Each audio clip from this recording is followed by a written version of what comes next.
Some people think failure means the end of the road, but what if failure is just a quiet voice telling you it's not too late to begin again?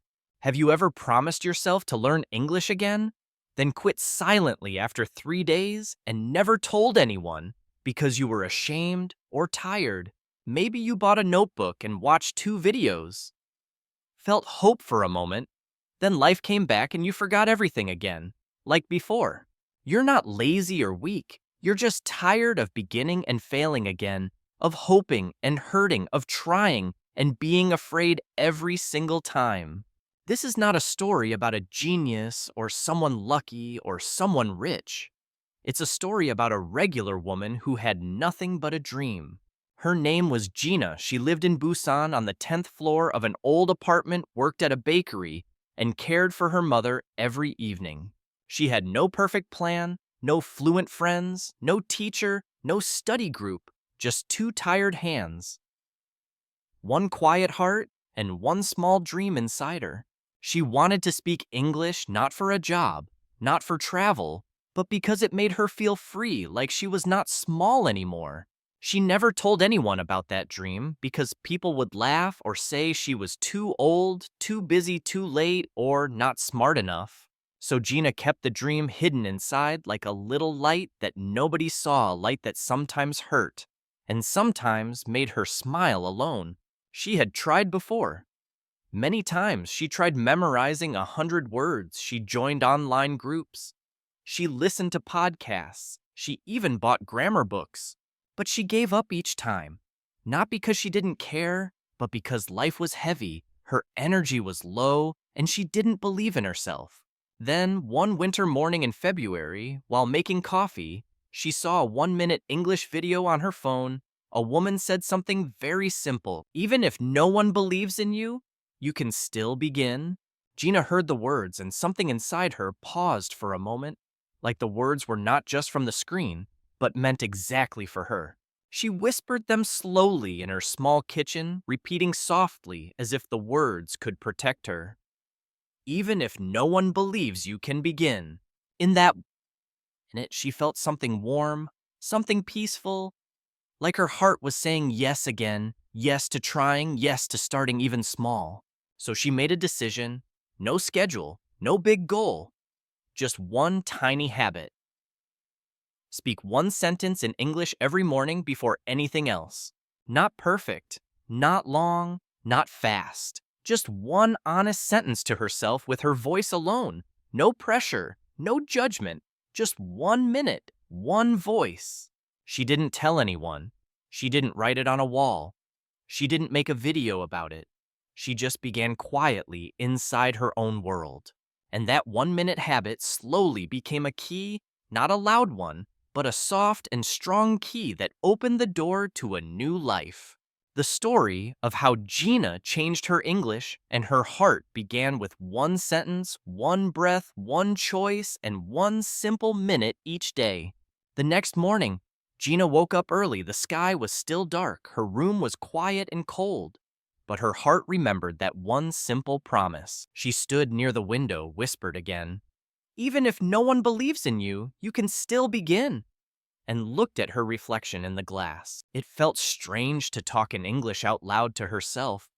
She felt silly, a little shy, but something inside her said, "Keep going. Just try." She didn't use long words, didn't check grammar. She just spoke one real sentence about how she felt or what she saw outside her window. "Today is cold, but I feel calm," she said, her voice soft and unsure, but the sound of it made her feel a little more alive. The habit began this way each morning. One sentence to herself, like a quiet seed planted into the soil of her tired but hopeful heart. Some days she forgot the words or felt too sleepy, but she still tried sometimes, just whispering, "I'm still here. I'm still trying. I'm still learning." There were no big changes yet, no amazing English, no fast progress, but something important was happening inside her, without noise, without anyone noticing. Gina started to feel different, not because she was better at English, but because she had kept a promise to herself every single day. She realized she didn't need to be perfect to be proud. She just needed to be honest to herself to speak one true sentence and continue. After 2 weeks, she began writing her sentences in a small notebook. Each morning, she spoke the words, then wrote them down with today's date. Her handwriting was simple. Her sentences were short. But when she looked back after 7 days, she smiled. She had never been this consistent before. That smile was not about English, it was about trust. Trust in herself that maybe this time she wouldn't give up. Maybe this habit could stay. She added one small thing each day, sometimes a new word she heard, sometimes a phrase from a song or line from a video she liked online. And every time she repeated it in her voice to herself, it felt like she was building a quiet bridge between her world and the English world. Nobody saw the bridge. It had no colors or lights, but for her, it was real and growing, and it gave her something she had lost before. She began to feel more brave in her tiny kitchen when she whispered, "I want to understand more. I want to speak with someone someday." It wasn't a big dream, but it was enough. It made her eyes warm and her heart stronger than all the failed attempts in the past. Gina started using her phone to record 1 minute of self-talk. Each Sunday, she didn't listen. And again, she just spoke and saved it for herself. Her voice was shaking at first. Sometimes she forgot words, but slowly, her sentences became smoother, her pauses shorter, her confidence a little more visible each week. The bakery where she worked was still noisy and busy.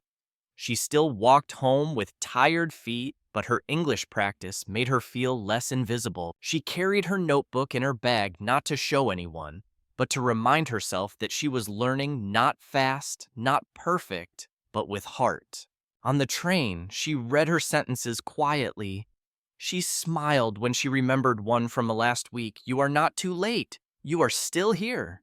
Those words began to echo inside her louder than her fear and softer than her doubts. And that's how her 1 minute habit became something more.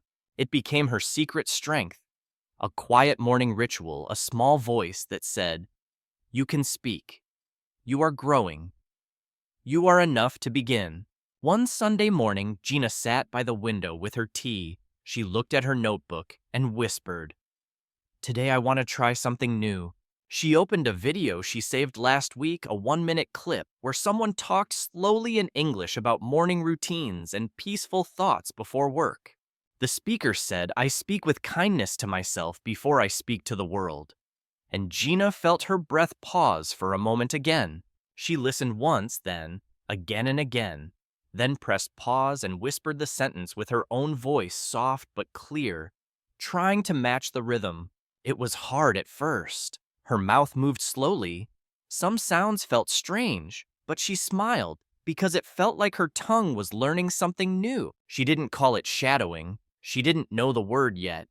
She just knew that copying the speaker helped her feel less alone in her learning. Each morning, she picked one sentence from a short video she liked and repeated it 3 times with her own voice after listening carefully with focus. Sometimes she said it while looking in the mirror. Sometimes she said it while washing dishes. But always she said it like it mattered deeply inside. "Speak with kindness to yourself" became her favorite line. And soon, it wasn't just practice. It was a reminder of how she wanted to live every day. She began collecting these sentences on a small note page on her phone, short lines that touched her and made her want to speak more. Sentences like, "You are doing better than you think," or "Mistakes are proof you are trying," became little friends she could visit when feeling low. Each sentence became a seed, and her voice became the soil, and together they started to grow something warm and real inside her daily routine. She wasn't studying English like in school. She was talking to herself with care, using English as a way to build trust, not just knowledge. One day, she recorded herself saying 5 favorite lines. She didn't plan to share them. She just wanted to keep the memory of her voice growing. She played the recording back and smiled shyly. Her voice was not perfect, but it was steady, and for the first time she liked how she sounded. After 3 weeks, she noticed something small but powerful. When customers at the bakery spoke English, she didn't panic.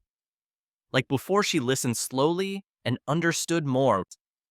One woman asked, "Do you have gluten-free bread?" And Gina answered, "No, sorry, we don't."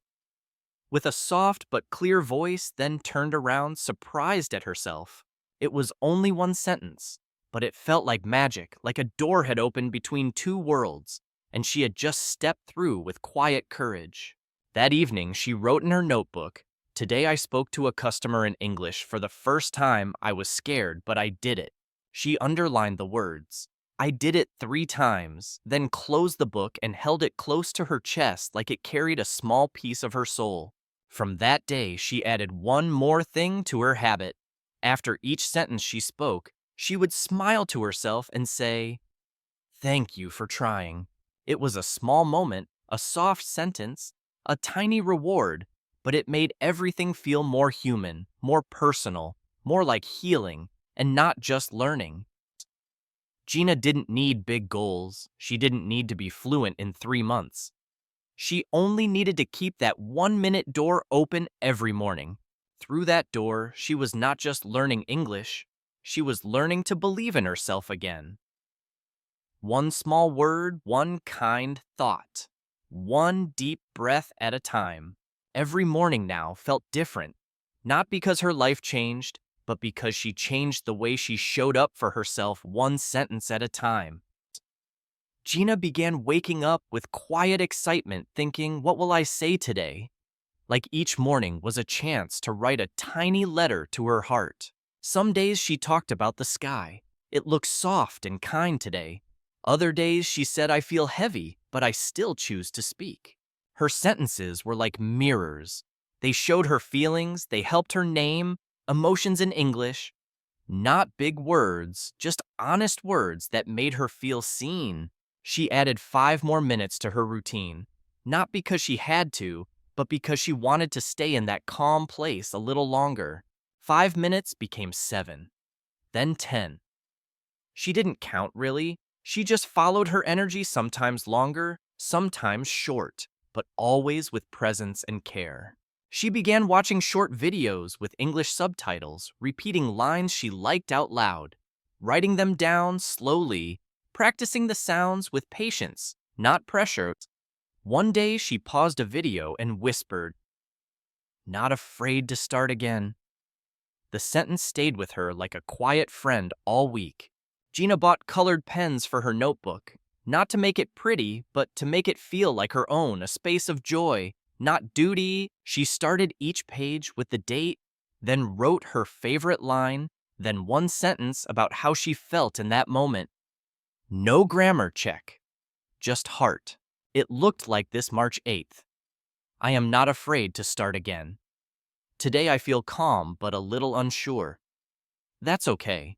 Reading back the pages felt like hearing a softer voice inside her, one that said, "You're growing even when it feels slow, even when no one sees." She began using mirror practice. Every Friday, she stood in front of the bathroom mirror and spoke to herself like she was her own best listener. At first, she laughed. It felt strange talking to her reflection in English. But then she saw something new in her eyes. A little strength, a little peace. She said things like, "You're doing your best," or "It's okay to feel tired, just don't stop." And over time, those words became part of her rhythm. One evening, she passed a tourist asking for directions. Her heart jumped. She didn't speak out loud, but inside she translated the sentence slowly and smiled to herself. It wasn't a conversation, but it was a moment of connection, a moment where she felt part of a world she used to feel outside of. That night, she wrote in her notebook, "Today I understood someone's English outside. I didn't speak, but I felt ready." That's a big step for me. The next week, she began watching 10-minute videos on topics she liked. Simple interviews with slow English. She paused often, whispered lines, then practiced shadowing alone. She didn't understand everything, but she didn't panic. She just listened for meaning, guessed from the tone, and filled the silence with curiosity, not shame. She made a list of phrases that made her feel strong and gentle, like, take one more step, or you can learn slowly and still go far. Each phrase became part of her voice, part of her story, and each one reminded her that learning was not a race but a quiet walk home. One afternoon, a girl at the bakery asked in English, "How much is this cake?" And Gina answered without thinking, "It's $10," and smiled wide inside. It was short but clear, and the girl understood and said, "Thank you," and walked away while Gina stood there, surprised that her fear didn't show. She felt her hands shake a little after, but she also felt proud, and for the first time, she whispered to herself, "I can do this." That night she wrote, "I spoke again today. I didn't freeze. I didn't hide. I was there. I was real, and I am learning." She underlined the word real 3 times because that's what it felt like. Not perfect, not fluent, but present and real, and that was enough. It happened on a rainy Thursday. Gina was tired from work and forgot her umbrella. She stood at the bus stop, soaked and feeling invisible again.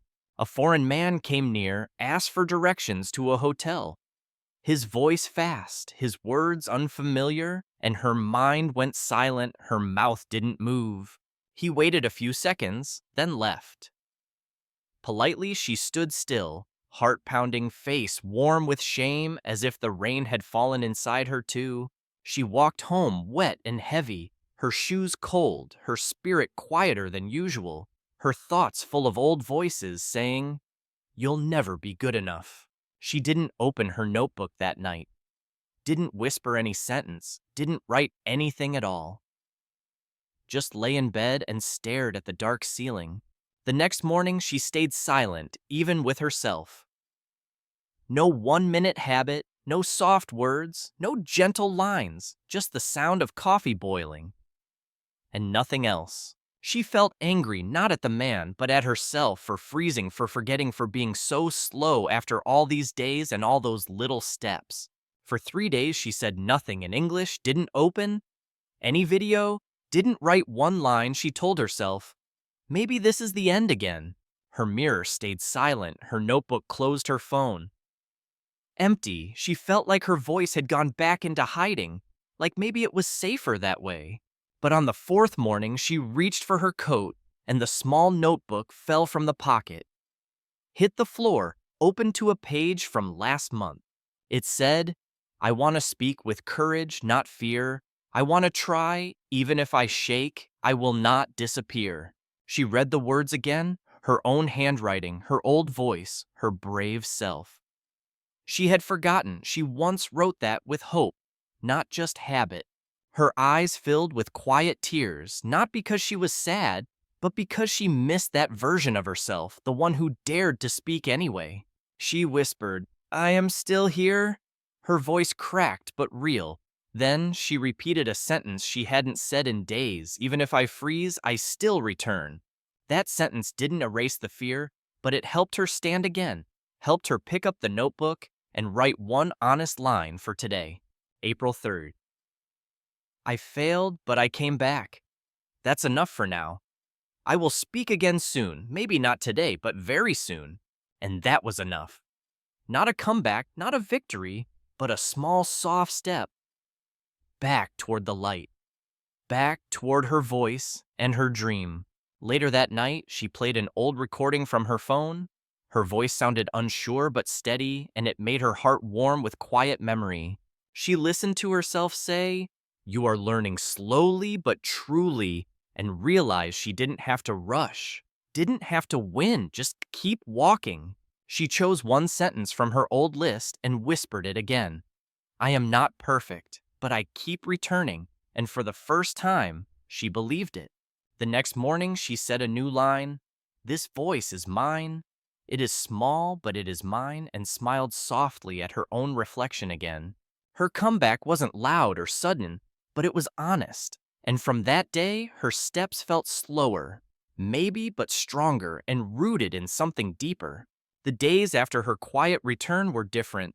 Gina didn't rush. She didn't expect big progress. She just stayed present with her voice each new morning. She said short sentences again, like, "I'm proud you came back."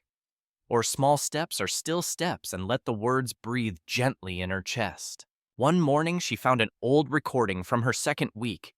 Her voice was slow and unsure, but she smiled because it was still her trying. She recorded a new message that day. "Hello, this is me. Trying again. I still believe in this. I still believe in me." At the bakery, a new part-time worker joined her team. A younger woman named Jin, quiet but friendly, who looked nervous when foreign customers arrived. One afternoon, a tourist asked Jin a question in English, and she froze, looked down, embarrassed, then walked away quickly without saying anything at all.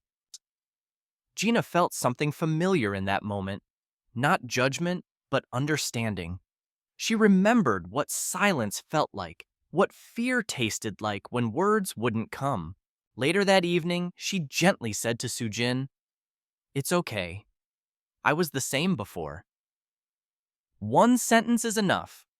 You can try one sentence next time." Jin looked surprised, then smiled shyly, asked, "How did you learn? I mean, you sound confident." And Gina laughed softly. "Oh no, I still get scared sometimes." They sat together after closing. Gina opened her notebook, showed her the old pages, the simple lines, the honest sentences that helped her not give up. She said, "I started with 1 minute every day. Just talking to myself, no grammar, no rules, just my voice," and Jin listened with quiet eyes. The next morning, Gina wrote in her notebook, "Maybe I can help someone. Maybe this small habit can grow in others too. I feel thankful for today." She made a small list of sentences she wished someone had told her at the start. Speak. Even if you shake, be kind to your voice. That week, she printed them on small cards and left one on the bakery wall near the clock where workers could see it before each shift started. Jin picked one up. He had wet it slowly. "Your voice matters even if no one hears it yet," and held it in her pocket all day like a secret. More people noticed Gina's calm presence, not because she spoke perfect English, but because she didn't panic anymore. She listened, she smiled, she responded with softness and care. One tourist said, "You speak clearly." "Thank you." And Gina nodded, said, "I learned alone with time," and later wrote that sentence down with a quiet heart. She began dreaming about making a small video one day, not to teach, but to share her story, her 1 minute habit, her slow, honest voice. But even without a video, she had already made something real. She had changed her own world and touched someone else's without needing anything big or loud. Each night, she added one sentence to her notebook about what she noticed. "I stayed calm today," or "My voice helped someone," and underlined the ones that mattered. After 3 months, she read the first page again, the shaky handwriting, the hopeful words, and felt proud of the girl who started with nothing but a whisper. Now her whisper had become a steady thread, a quiet strength that held her days together. A story not of success, but of not giving up. She still made mistakes, still forgot words sometimes, but she didn't stop. She didn't laugh at herself anymore. She just smiled and said, "It's okay, just speak." Gina had changed not into someone fluent, but into someone faithful, someone who chose her voice again and again, even on the slowest days. The summer came quietly, and the mornings grew brighter. Gina still practiced her 1 minute habit, sometimes longer, but never skipped the voice she had built. She didn't count her progress with numbers. She counted it with courage, with how many times she had returned after doubt, after silence, after small failures. Her notebook was almost full now, over 100 pages of simple thoughts, quiet sentences, small moments that made her feel more human, more alive inside. Some days, her English still felt limited, but her confidence wasn't. Her fear didn't control her anymore. Her voice belonged to her, and she trusted it. One morning, she read this line aloud. You don't need perfect English to live a brave life, and it stayed with her the whole day, like light. That evening, she sat on her balcony, watched the sky, and thought about her past self. The one who froze at the bus stop and cried quietly. She whispered to that version of herself, "You didn't give up. That was the beginning. Thank you for not walking away from your own voice." She remembered how small her journey had begun, one sentence a day, one breath, 1 minute, and how that had changed everything inside her. Gina never became famous, never went abroad, never gave a speech, but she became something even more powerful. She became consistent. She became true to herself. Her quiet story became her strength, and her strength became her message to others who feel slow, late, or scared to try again with their voice. She wrote on the last page of her notebook, "It's not about how fast you learn, it's about how kind you are to yourself when you fall." Then she added, "I didn't speak perfectly, but I didn't disappear," and underlined those words 3 times with her favorite blue pen. That night, she recorded a voice message for herself to listen to on hard days. Keep speaking. 1 minute is enough. You are not behind. That message became her quiet promise, a reminder that her progress was not loud, but real, not fast, but faithful, not big, but beautiful in its own way. If someone asked her how she learned, she would say, "I didn't study, I stayed. I didn't master English. I made peace with it and with myself." And if you're listening now, thinking it's too late, thinking you can't remember, thinking you're not good enough, Gina would smile and shake her head. She would say, "Your voice matters. It doesn't need to be perfect to be true. One small step each day is stronger than one big promise once." And maybe you're just like her. Maybe you have a notebook that's still empty, a voice that's still hiding a heart that still wants to try again.